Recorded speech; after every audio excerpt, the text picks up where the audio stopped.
Hi everyone, it's Harufom here, and in this video I'm going to be showing you guys how to fix the issue where your PS5 controller connects to your PC and then instantly disconnects. So alright, so firstly I'm just going to go ahead and turn on my PS5 controller right here as so, and you can see that it's turned on, and on my PC I get the option to add a device and tap to set up your DualSense controller. So I'm just going to click on it, and over here it says pair device allow. So now I've clicked on allow, and as you can see, boom, it instantly just turns off after the device is shown to be connected. Alright, now to fix this is really simple, so I'm going to head on to my PC and show you guys how to fix it. Now the first step is to go ahead on your system, just head to Bluetooth and devices in settings, and then under your DualSense wireless controller, what you want to do is just go and remove this. Alright, you're just going to want to remove this device, the PS5 controller, from your system.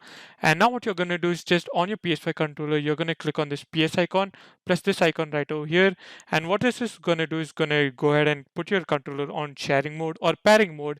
You're going to press both of them simultaneously, and you can see the blue light blinking right over here on your screen.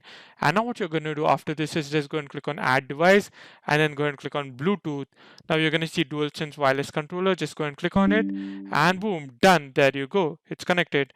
Now as you can see, so it's connected right over here, and this white line basically symbolizes that it's running a game. So I'm just going to open up GTA right over here. I already have it in the background, and I'm just going to go ahead and mute the volume so that you guys don't get disturbed. Alright, so as you can see, so I'm just going to show you guys with my controller. I'm playing it with my controller and everything is working fine. Remember, just go ahead and remove your device and pair it once again, and in 99% of cases it should work.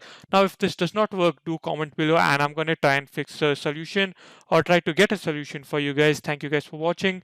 Leave a like, subscribe, and catch you guys in the next video. Now goodbye.